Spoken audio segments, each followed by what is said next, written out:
Hello guys, welcome to my channel. Today we are going to see how to fix Fortnite freezing on Windows PC. Let's fix it guys. First step, you just need to press an escape key and go to settings and make sure the VSync is turned off in video settings. After that, in frame rate limit, you just need to set the monitor's FPS. For example, my monitor refresh rate is 60. You just need to select the refresh rate that supports your monitor. After selecting it, select the apply option to save changes. After that, keep Fortnite running. Just minimize the Fortnite and right click on the taskbar and select task manager. You just need to go to details and find Fortnite. Just right click on it and select set priority and select high option.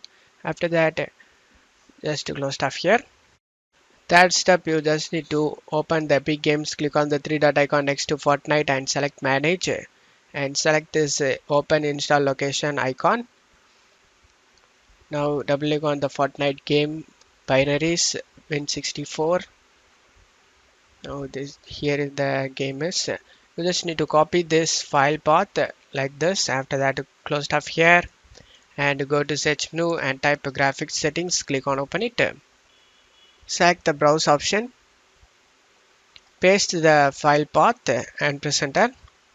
Now you just need to select the highest KB over here, Fortnite client Win64 shipping.exe and select the add option.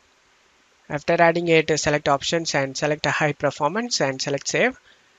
Now you can play the game without having any problem.